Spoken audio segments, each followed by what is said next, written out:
What's up, everybody? Welcome back to From the Crypt. I'm Derek. Today, I'm going to be talking about a movie that was just released on Blu-ray, 4K, and DVD today, July 23rd, 2024. And this film was originally released May 17th, 2024 in theaters. The movie I am talking about is The Strangers, Chapter 1. Now, before I go any further, I just want to say I will be talking spoilers. So, if you haven't seen the movie or get butthurt by hearing spoilers, pause it, watch the movie, then come back. Let's see if we've got some similar thoughts on this bad boy. But this movie is directed by Renny Harlin. Everything that I have seen from Renny Harlin, I thoroughly enjoy.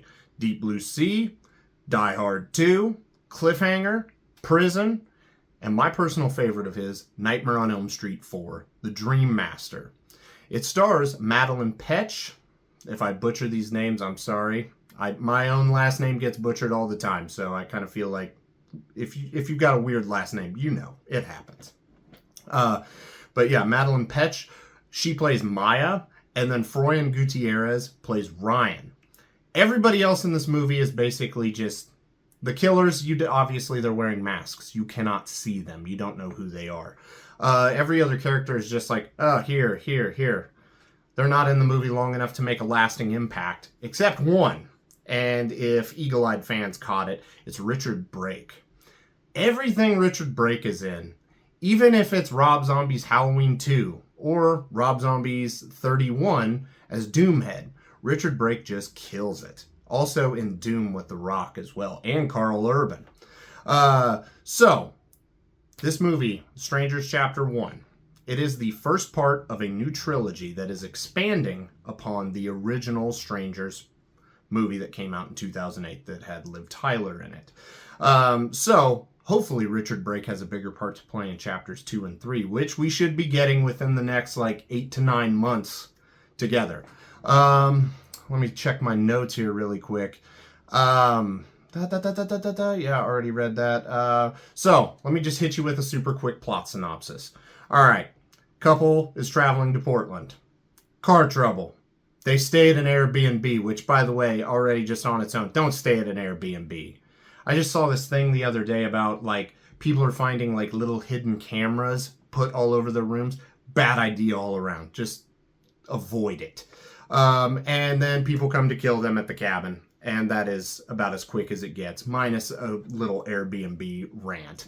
Now, Renny did a great job directing this movie. I felt it was very well shot. He's just got that eye, and it draws you in, and it leaves you more like you're feeling engaged with everything.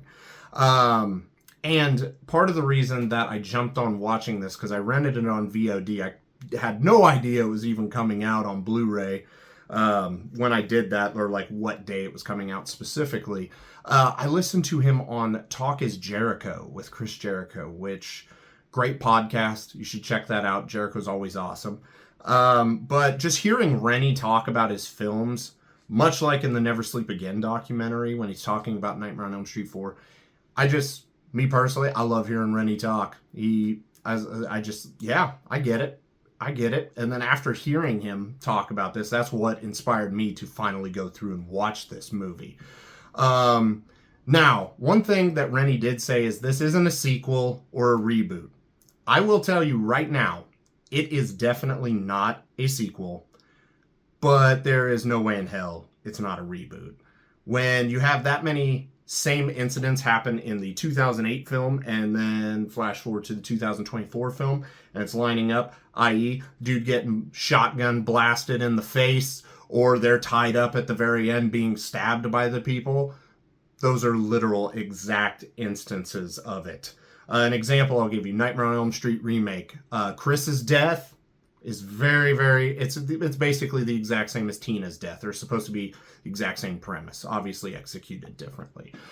So yeah, I do think that this is a reboot, and I'm okay with it. I'm down with it. I'm never just gonna shit on a reboot for no reason. I'm gonna watch it first, and then if I like it, cool, I'll talk about it. If I don't like it, I'm gonna talk about it and probably shit on it. But overall, I think the movie everybody acted. The acting was good. The score was good. It didn't need to be big and flashy or anything. It just hits at the right moments. This was definitely a believable type of thing. And my wife and I, we went on a trip last summer to the Pacific Northwest that had us going through Oregon. Now, I didn't pull up Google Maps to see how close we were or to any of these, assuming they're actual real locations, because I didn't go that in depth with everything.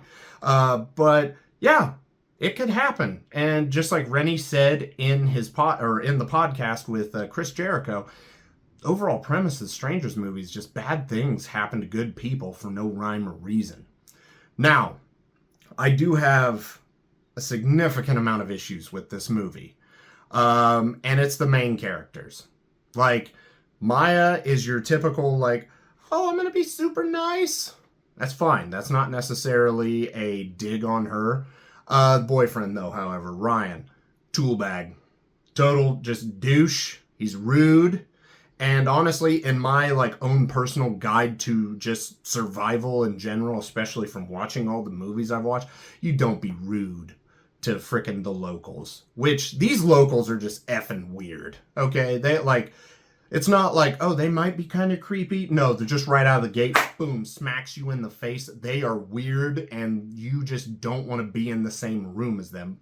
So why would you be rude and be a jerk to them? Doesn't make any sense to me. Sorry, I'm checking my notes real quick to make sure I don't miss anything. And yeah, God, he is a dumbass. I know I'm going to elaborate more on that here in a second.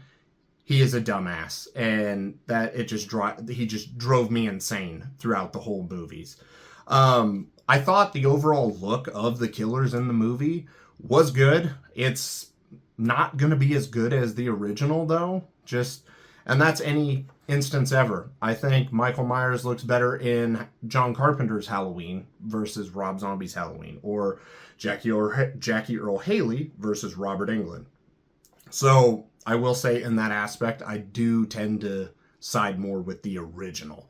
My favorite of the three, though, is definitely the killer that I have dubbed the town that dreaded sundown, because, well, if you're a horror fan, you know exactly what I'm talking about. Now, this point, I wanted to read my exact notes that I was taking as I was watching the film, because I rented this on my laptop the other day while my mom was having knee replacement surgery, and so this is what I did. And this is some of the notes that I had. Guy is obviously a bitch right out of the gate and a rude asshole. Yeah. Townspeople are legit beyond creepy. If people keep knocking on the door asking for the same person multiple times, you GTFO out of there. Okay? Or get the fuck out of there. You get what I'm saying. You bail. One thing that I didn't understand in the movie was the girl, she lights up a joint, stress, anxiety relief, whatever. And then oh my God, I'm seeing somebody. Somebody's here! Ah! And then, the guy's like, oh, you're just high. You see this clown painting? It was totally it. Another case of Ryan being a douchebag, by the way. And then she's like, oh my God, I was just so stoned. Okay, let's just relax and eat some cheeseburgers. And I was like, are you serious? We went from freaking out, and getting ready to just run out of the house to now we're just going to have burgers. And then this is more of a positive note. At least that relief wasn't stretched out. It was a couple minutes, but then boom, we're back to home invasion. So awesome.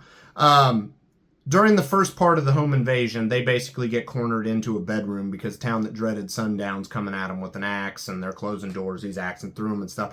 Why did neither one of them look for a goddamn weapon? If somebody's chopping on the door, you've got a good 10 seconds just to do a quick scan and be like, okay, Michael Myers butcher knife right here. Or a blunt object to just beat them with. But there's, oh shit! And, annoying. They did do one smart thing, however, that I've seen a lot of horror movies that they don't do. If it involves going into an air vent or into another room through a ton, air vent's the best possible thing to describe because I think it was a crawl space in the movie. They did put the cover back on, and I was like, okay, I thought these dumbasses were literally just going to leave it down, and then they'd be like, oh, hey, they went under there. Let's smoke them out, or we'll send somebody in there. So I was actually very surprised that they did something smart. So that's awesome.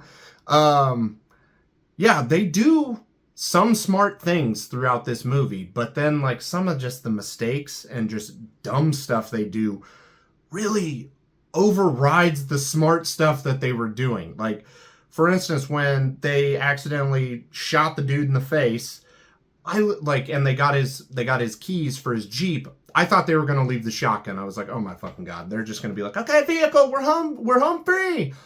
They went back and grabbed the shotgun. So I was like, oh, thank God. Okay. And even checking the back seat, like straight up urban legend style, like just always checking, making sure somebody is not hiding in your back seat. I was like, okay, not completely stupid. But then, oh my God. Oh my freaking God. If I was being invaded and I got the upper hand on somebody, sorry to say, I would not think twice. And especially if I had a shotgun literally right to the back of their head. Oh, no. That trigger's getting pulled immediately. And that's 1 down, 2 to go. But no, he's, you know what they say about your first kill? Yeah, it's your hardest. You're my second. And then proceeds to not kill her. And then Town That Dreaded Sundown just knocks his ass out. If you guys haven't pieced it together, I did not like Ryan in this movie. Sounds bad to say. I'm glad he died, or at least seemingly died, because you don't make that many dumb mistakes and survive. No. And yeah, even direct quote from my notes. You pull the fucking trigger in all caps. Don't give some dumb speech about your first kill and her being your second. This idiot deserved to die. Okay. So that was basically my notes on the movie. So if you can't tell, it is frustrating in parts. But I think this next little bit is interesting because Rennie said in his Talk as Jericho interview that there was a possibility of either all 3 films being edited together, so it's just a seamless thing, or like getting, we'll say, 2 hours of footage from all 3 once they're all inevitably out, and putting them together and making its own movie. So that may actually fix some issues. I don't know. But I would definitely be all right with checking it out. Overall, this movie was just okay. It's been a long time since I've seen the original, so I may be judging or grading this one a little bit softer. And I know right now you're like, Derek, but you've been a complete dick about Ryan and this and this and this. No, I still feel I'm being generous with this movie. So yeah, I'm not judging it as hard as other people have, as I have seen. So would I watch this again? Yes and no. Now, as I watched it the other day, just as chapter 1, no, I'm not going to watch this movie again. But in an edited version where they have all 3 just boom, boom, boom, all put together in one fell swoop, yeah, I could see myself watching that. Or a shortened version of all 3 edited together. Yeah, I will definitely check it out. Will I buy it on Blu-ray? It's going to either have to be on sale or the next 2 chapters are going to have to be mind-blowing for me. Because if the next 2 chapters are, let's say, 9 out of 10s, yeah, I could definitely see myself buying the trilogy of this. But also in that same breath, if the next 2 royally suck, then no, I will not add these to my collection at all. I guess, what score would I end up giving it? I'm going to give it a 6. It doesn't reinvent the wheel by any means, but it does have good things in the movie that it does well. It's just my own personal frustrations with some of the decisions that the main characters have made. And it really does hurt this movie a lot. Like, you think of like a home invasion film like You're Next, for instance. You're like, oh my God, Aaron is thinking of shit that my crafty ass would have never thought of. Like, okay, all right. All like good decisions all around and that's why that movie is fantastic. If you haven't seen Your Next, you should check it out, by the way. This one, I found myself literally in the surgery waiting room, just being like, oh, come the fuck on. Like I said, the good things, it does very well. That's why I'm going to give it a 6. And yeah, that's about all I need to say about The Strangers Chapter 1. As I said at the beginning of the video, this just came out on Blu-ray today. It's been out on VOD for a little while. So if you're bored, check it out by all means. If it's streaming, check it out.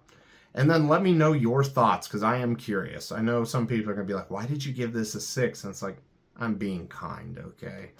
But, yeah, if you would, drop a like on the video, leave a comment, let me know. Derek, I hated this movie, you're an idiot. Or Derek, I agree. It did some stuff good, but God, I'm just glad Ryan got it in the end. Just let me know what you're thinking down below. And if you would, consider subscribing to the channel. That'd be super duper cool. But yeah, until next time, have a good one, guys.